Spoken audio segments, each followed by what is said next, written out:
15 अगस्त पर कांग्रेस दफ्तर में वंदे मातरम के अपमान पर कांग्रेस पार्टी घिर गई है। बीजेपी ने वंदे मातरम के अपमान पर कांग्रेस के खिलाफ मोर्चा खोल दिया है। बीजेपी की मांग है कि वंदे मातरम का अपमान करने पर राहुल गांधी और सोनिया गांधी देश से माफी मांगे। वहीं कांग्रेस इस मुद्दे पर बैकफुट पर है। पहले पार्टी ने मल्लिकार्जुन खड़गे की उम्र का हवाला दिया और अब पार्टी के नेता दावा कर रहे हैं कि वंदे मातरम का कोई अपमान नहीं है।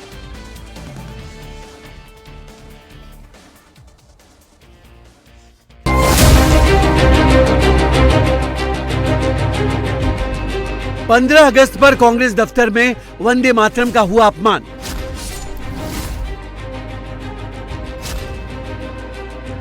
आजादी के 80 साल बाद भी कांग्रेस ने राष्ट्रीय गीत को नहीं दिया सम्मान। 15 अगस्त पर कांग्रेस दफ्तर के अंदर जो ड्रामेबाजी हुई उसे देखकर हर कोई यही सवाल पूछ रहा है कि आखिर कांग्रेस नेताओं ने वंदे मातरम का अपमान क्यों किया। जो पार्टी आजादी की लड़ाई लड़ने का दम भरती है, वही पार्टी आज वंदे मातरम का अपमान कर रही है। कांग्रेस दफ्तर में वंदे मातरम के अपमान पर बीजेपी जबरदस्त हमलावर है। बीजेपी नेताओं का कहना है कि कांग्रेस ने आजादी की लड़ाई में अपना जीवन खपा देने वालों का अपमान किया है। वहीं कांग्रेस वंदे मातरम के अपमान को खड़गे की उम्र से जोड़कर सफाई देने की कोशिश कर रही है। वहाँ पर कांग्रेस कार्यालय में वंदे मातरम के समय जो घटना घटी वो इसलिए घटी कि मल्लिकार्जुन जी के उम्र को ध्यान में रखते हुए सोनिया जी और राहुल जी ये चाहते थे कि उनको कुर्सी मुहैया किया जाए, ऐसा ना हो कि वो गिर जाए। कुर्सी मंगवा रहे थे, अब इतना झूठ बोलने लगे।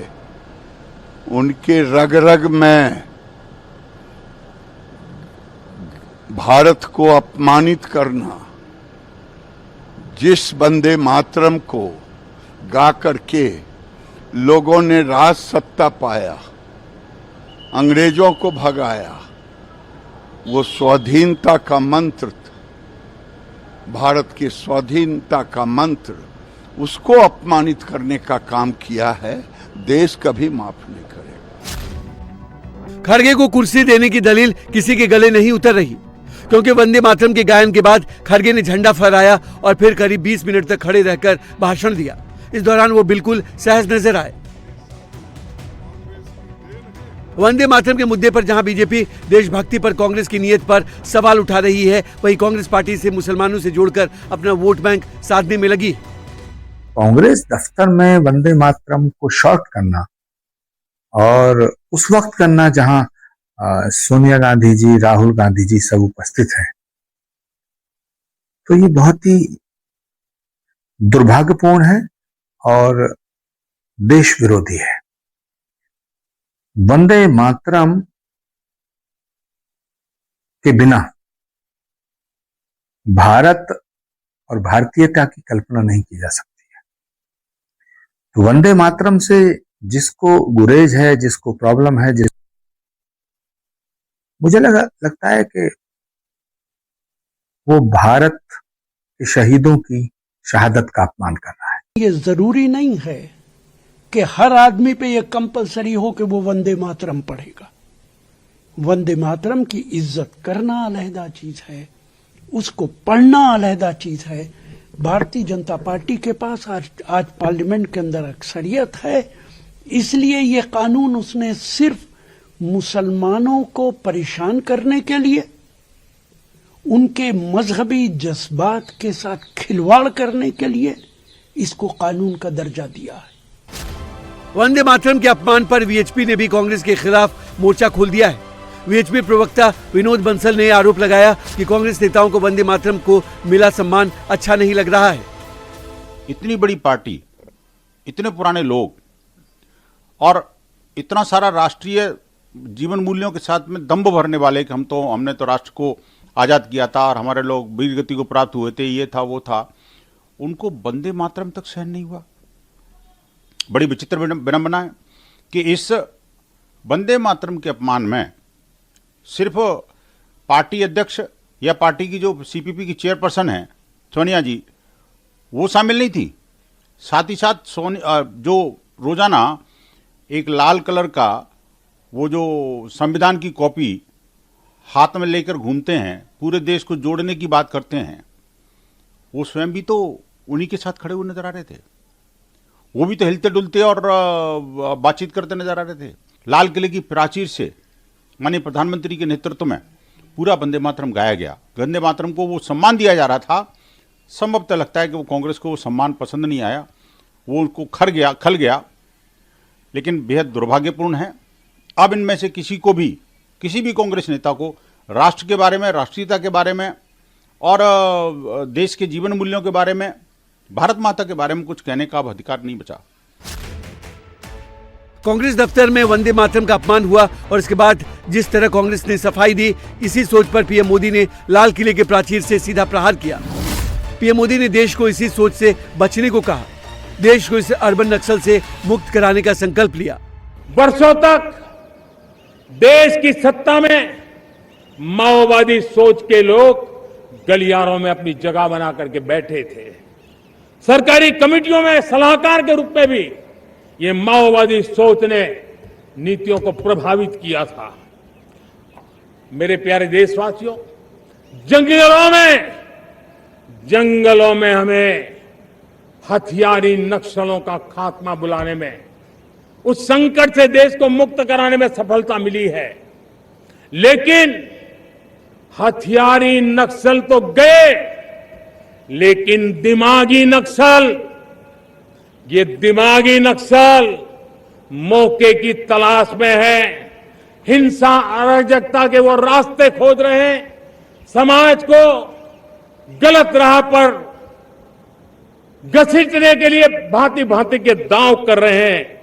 इन दिमागी नक्सलियों को पहचानना होगा, इन दिमागी नक्सलियों को आइसोलेट करना होगा और राष्ट्र को विकसित राष्ट्र बनाने की मुख्य धारा की ओर देश की युवा पीढ़ी को जोड़ना होगा।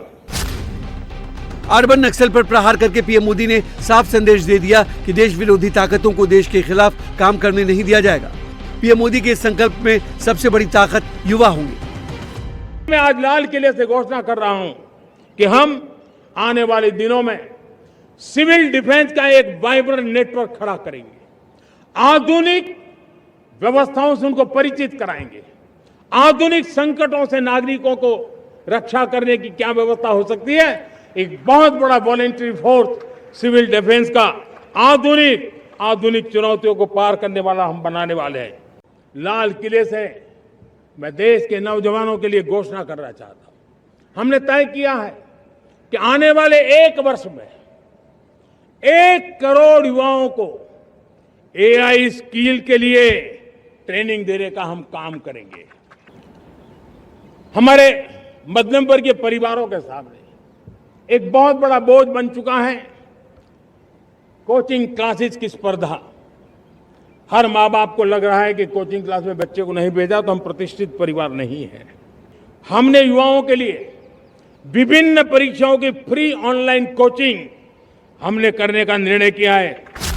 पीएम मोदी ने लाल किले से युवाओं को अर्बन नक्सल से बचाने का रोडमैप बताया, तो वहीं संघ प्रमुख मोहन भागवत ने देश कैसे विश्वगुरु बनेगा इसका संदेश दिया। युवा पीढ़ी के लिए इसलिए भारत में ऐसा मानते हैं कि वो हमारा डेमोग्राफिक डिविडेंड है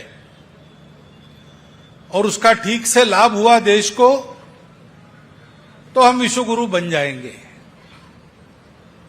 और नहीं हुआ तो आगे बहुत बोझ आएगा। क्योंकि आज ये युवा पीढ़ी 30 साल के बाद पुरानी पीढ़ी बन जाएगी,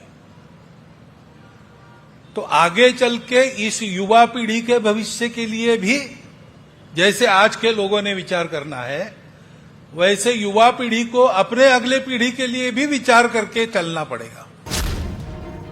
प्रधानमंत्री ने अर्बन नक्सली सोच पर चोट क्यों की, इसकी एक तस्वीर लाल किले में स्वतंत्रता दिवस समारोह के दौरान भी दिखी। कांग्रेस के राष्ट्रीय अध्यक्ष मल्लिकार्जुन खड़गे और लोकसभा में विपक्ष के नेता राहुल गांधी की कुर्सियां खाली रही। दोनों नेता लगातार दूसरे साल 15 अगस्त पर आयोजित सरकारी कार्यक्रम में शामिल नहीं हुए। पीएम मोदी ने लाल किले की प्राचीर से अर्बन नक्सल पर सीधा प्रहार किया तो कांग्रेस आग बबूला हो गई। कांग्रेस नेता कहने लगे कि पीएम मोदी जिन्हें अर्बन नक्सल कहते हैं, कुछ दिन बाद उनकी ही बात मान लेते हैं। उन्होंने अपने राजनीतिक विरोधियों को अर्बन नक्सल कहा। तब ये सवाल पूछा गया संसद में कि अर्बन नक्सल की परिभाषा क्या है।